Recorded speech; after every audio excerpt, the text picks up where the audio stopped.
Good morning, Alex and friends. I'm Grace. Today is Thursday, April 2nd, 2026, and you're listening to Alex's News.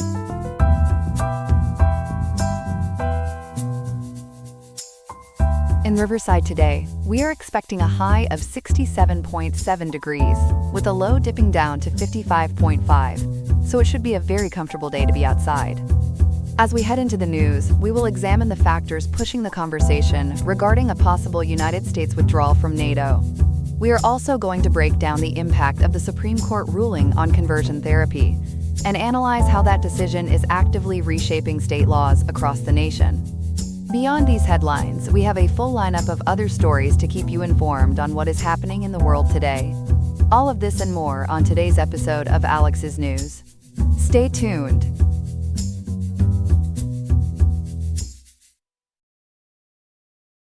We begin this morning with what may be the most consequential foreign policy story in decades.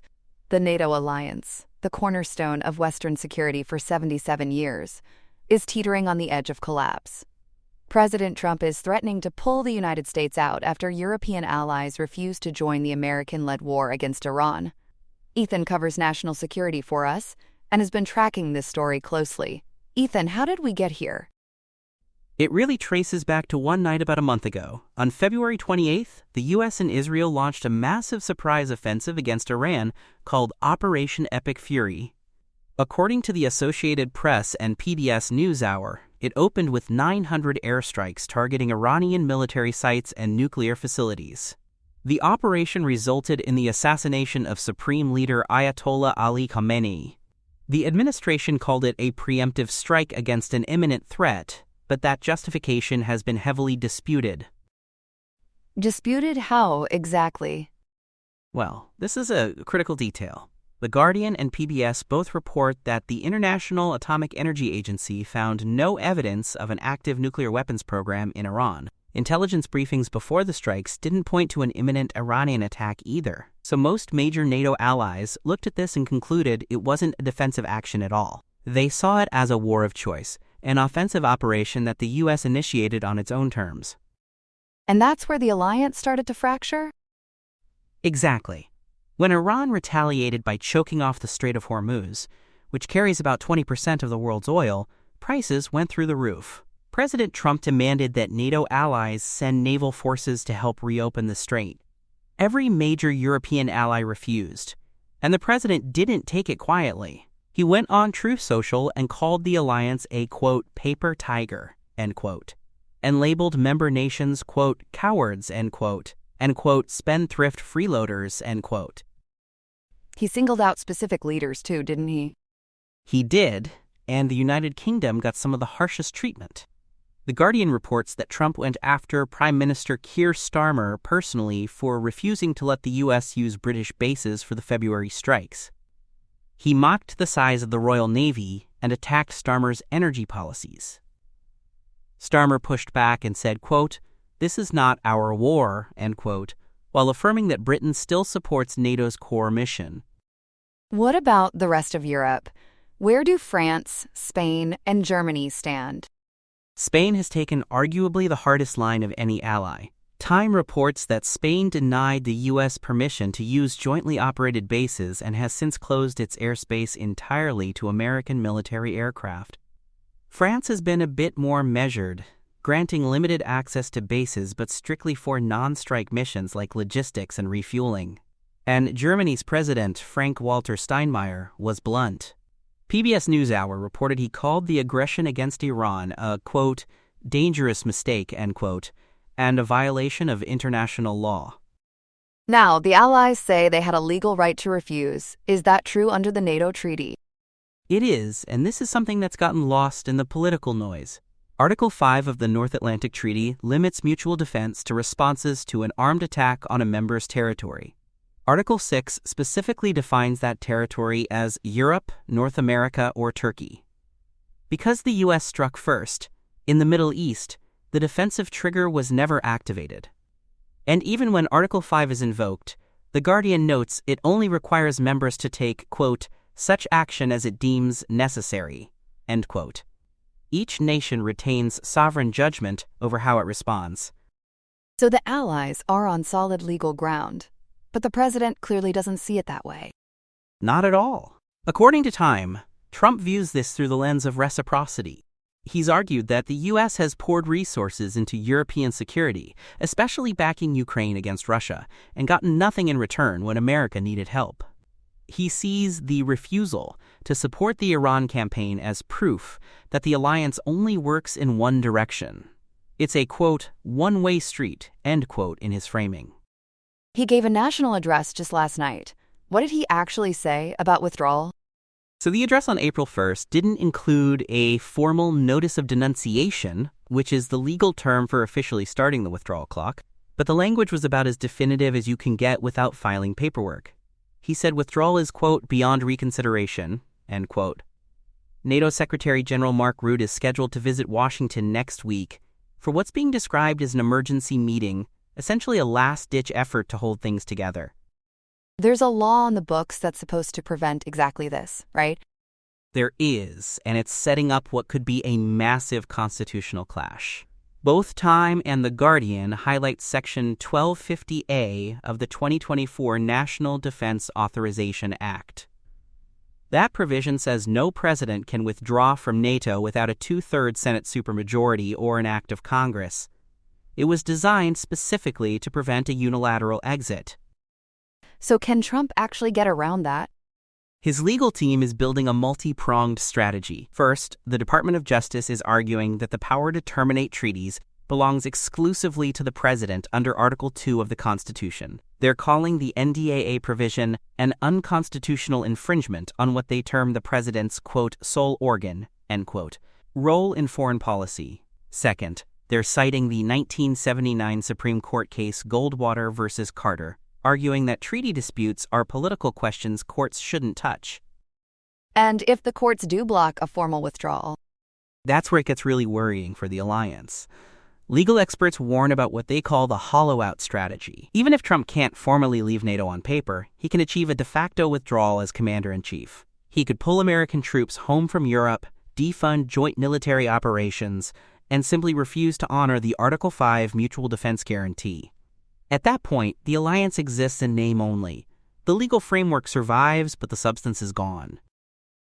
Meanwhile, there's one world leader who seems to be enjoying all of this. Vladimir Putin is having a remarkable stretch, and that's putting it mildly. The Guardian reports that breaking up NATO has been a primary Kremlin objective for years, and now it's playing out in real time. Russia has made significant gains while the U.S. is focused on Iran. By yesterday, the Russian Ministry of Defense claimed full control over the Luhansk region in Ukraine. Moscow has also launched a spring offensive against the fortress cities of Slovyansk and Kramatorsk. And Russia's benefiting economically too? Enormously. With the Strait of Hormuz effectively closed, global energy prices have surged, and Russia is cashing in. On top of that, the U.S. eased some sanctions on Russian energy exports in an attempt to stabilize oil markets. So Moscow is getting both higher prices and fewer restrictions at the same time. It's an economic windfall that nobody in the West intended to deliver, but that's exactly what's happened. The countries closest to Russia must be terrified right now. They are. Poland and the Baltic states have been sounding the alarm that a U.S. exit would leave NATO's eastern flank dangerously exposed. They're not just talking about it either. They've accelerated construction of what's called the Baltic Defense Line, a 1,600-kilometer chain of fortifications designed to contain Russian military expansion. It's a physical acknowledgement that these nations may soon need to defend themselves without counting on American forces. This isn't even the first confrontation between Trump and the allies this year, is it? No, and the earlier tensions set the stage for where we are now. Back in January, Trump revived his push to annex Greenland, which led to a tense standoff. The UK, France, and Germany actually deployed troops to support Denmark's sovereignty. After that crisis, Secretary General Rutte, who's sometimes called the Trump Whisperer, brokered a deal at the Hague summit last June. The Guardian reported that NATO members agreed to raise defense spending to 5% of GDP by 2035, a historic concession. But Trump's frustration over the Iran refusal seems to have wiped all of that goodwill off the table. So tonight, The US is still technically in NATO, but the alliance is hanging by a thread. That's the best way to put it. The formal membership stands, the legal barriers are still in place, and Rutte's emergency visit next week offers a narrow window. But with the president calling withdrawal, quote, beyond reconsideration, end quote, with a legal strategy designed to circumvent Congress, and with Russia actively exploiting every crack, the 77-year-old alliance is facing the most serious threat it has ever known. What happens in the next few weeks could reshape global security for a generation. Ethan, thank you for walking us through all of that. We'll stay on this story as it develops. Thanks, Grace. We turn now to a major Supreme Court decision that's shaking up the legal landscape around LGBTQ rights. Just 2 days ago, the court ruled 8-1 in a case called Chiles versus Salazar, effectively gutting Colorado's ban on conversion therapy for minors. Chloe has been following this one closely. Chloe, walk us through what the court actually decided here.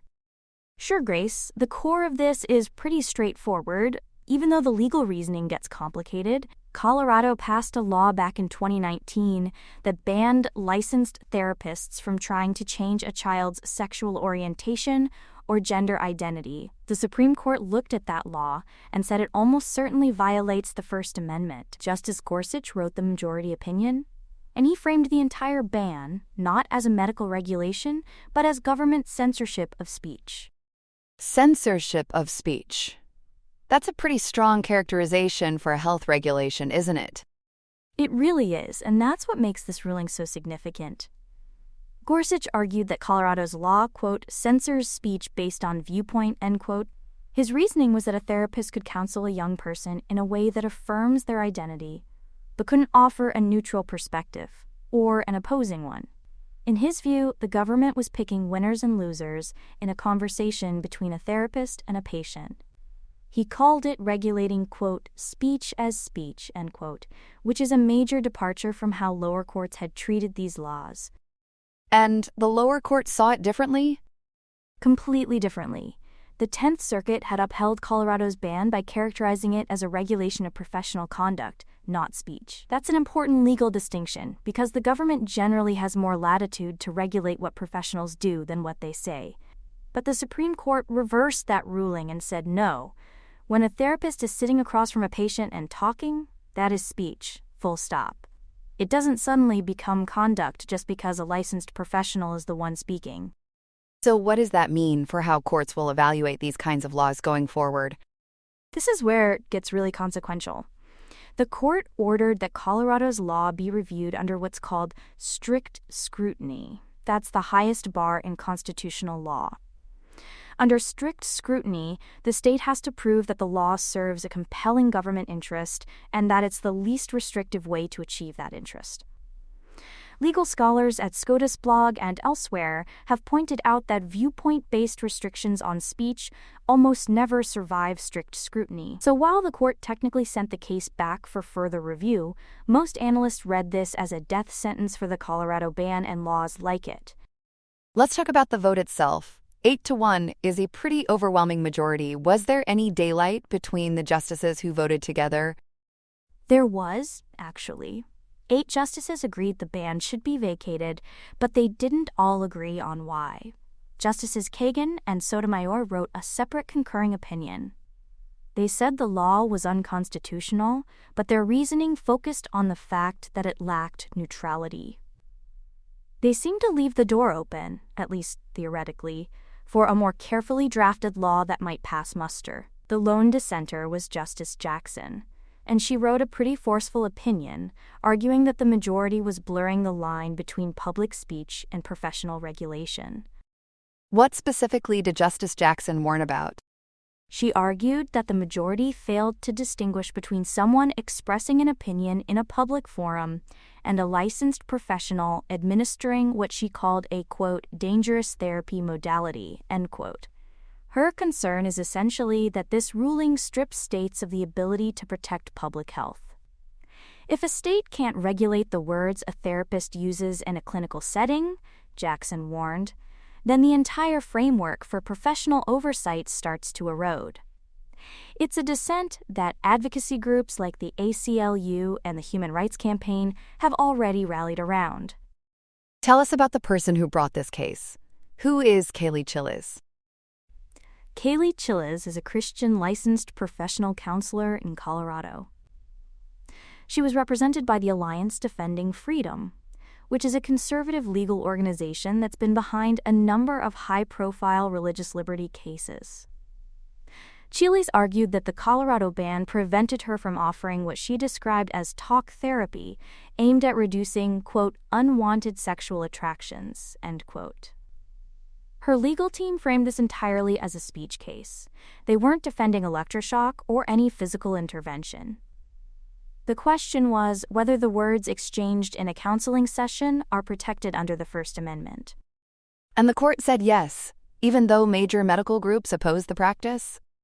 That's right, and that's one of the most striking parts of this ruling. Organizations like the American Medical Association, the American Psychological Association, and the American Academy of Pediatrics have all denounced conversion therapy as pseudoscientific and harmful. NPR's reporting notes that this professional consensus was central to Colorado's defense of the law. But the court held that even widespread agreement among medical professionals doesn't give the government the right to censor conversations between a therapist and a patient. Gorsuch essentially said that professional consensus is not a constitutional shortcut around the First Amendment. So does this mean states have no power at all to regulate what happens in a therapy session? No, and that's an important nuance. The ruling narrows state authority, but it doesn't eliminate it. State licensing boards can still ban physical interventions, things like aversive shock treatments or other coercive physical methods. They can also go after therapists for fraud. If a counselor promises a 100% success rate, for instance, that's still actionable. Malpractice claims remain on the table too. If a patient can document clinical harm from counseling, they can still sue. And according to the Washington Post legal analysis, states may also be able to require informed consent disclosures, essentially mandating that counselors tell clients upfront that major medical associations do not support the practice. That's a lot of carve-outs. But the big picture is that the speech itself is now protected? Exactly. The verbal component of therapy, the conversation itself, now enjoys strong First Amendment protection under this ruling. The physical stuff, the fraud stuff, the informed consent requirements, those are still fair game. But the core act of a therapist talking to a minor about sexual orientation or gender identity in a way the state disapproves of, that's where the court drew the line. States can't ban that conversation anymore without clearing the highest constitutional hurdle there is. What does this mean for other states that have similar bans on the books? The ripple effects are going to be enormous. Estimates vary, but somewhere between 22 and 27 states currently have conversion therapy bans for minors. All of those laws are now legally vulnerable. The Washington Post reports that New Hampshire's ban is already facing serious questions. In Ohio, advocates who've been pushing for a statewide ban are now dealing with what looks like an insurmountable legal barrier. And the Alliance Defending Freedom isn't waiting around. They've already started using the Chillis precedent to challenge local ordinances in Missouri and Washington state. This ruling doesn't exist in a vacuum either. There's a lot happening on LGBTQ issues at the state level right now, isn't there? There really is. Just in recent weeks, Idaho passed restrictive laws around bathroom access and student outing policies. Meanwhile, Wisconsin's governor vetoed a series of bills that would have banned gender-affirming medical care for minors. So you've got this patchwork of state-level action moving in very different directions. And the Chillis decision is actually the first of 3 major LGBTQ-related cases the court is handling this term. According to SCOTUS blog, the justices are expected to rule by late June on cases involving transgender athletes and the legal definition of sex. So the landscape could shift even further in the coming months. And the reaction to this ruling has been pretty split, I imagine? Completely divided, as you'd expect. Groups like the ACLU and the Human Rights Campaign have condemned the decision. They argue it prioritizes a therapist's personal or religious viewpoint over the safety of vulnerable children. On the other side, supporters see it as a landmark win for free speech and religious liberty.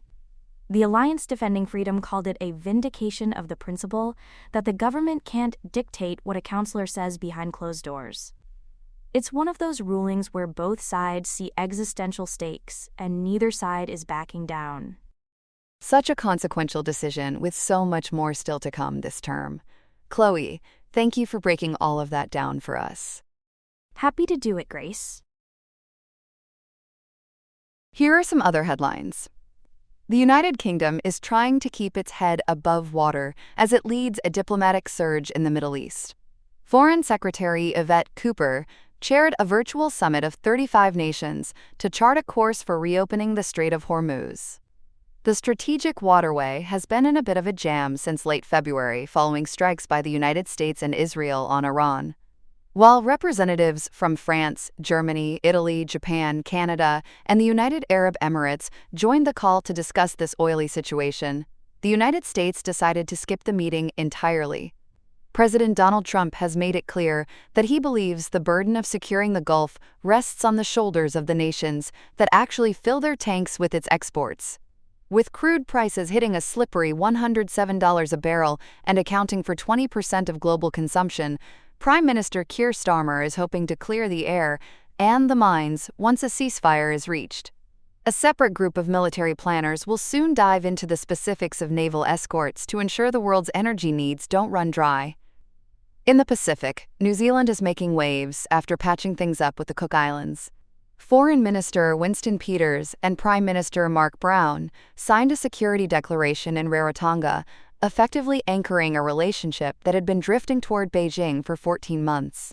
This new pact ensures that New Zealand remains the partner of choice for defense, putting an end to the ambiguity that surfaced when the island nation flirted with a strategic partnership with China last year. To celebrate the tide turning, New Zealand is immediately releasing $29,800,000 New Zealand dollars, or about $16,600,000 United States dollars, in frozen aid. While the agreement is non-binding, both nations are promising to act in good faith, proving that even in deep-sea diplomacy, it is important to keep your friends close and your security closer. Tragedy has struck the journalism community in Baghdad, where a veteran reporter is currently making the wrong kind of headlines. 49-year-old American freelancer Shelley Kittleson was kidnapped by two men on Sadoun Street earlier this week. Known for her gutsy reporting on a shoestring budget, Kittleson often took the road less traveled in shared taxis to cover the region's toughest stories. Officials believe the Iran-backed militia Kataib Hezbollah is behind the snatch and grab. While Iraqi forces managed to put the brakes on one suspect after a high-speed chase and car crash in Babel province, Kittleson remains missing.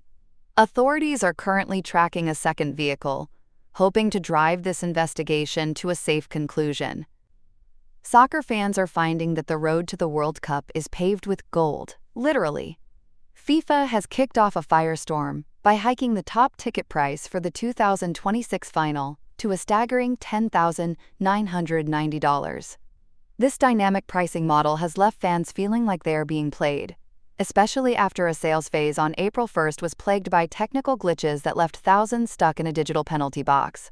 Category 2 seats for the MetLife Stadium finale have jumped to $7,380, while Category 3 spots will set you back $5,785. 69 members of Congress have already blown the whistle on these costs, calling the pricing strategy a red card for average families who just want to see the beautiful game. Finally, a cold case in the Lone Star State is finally heating up after 40 years. In Galveston County, 61-year-old James Dolphs Elmore Jr. has been indicted in connection with the infamous Texas killing fields.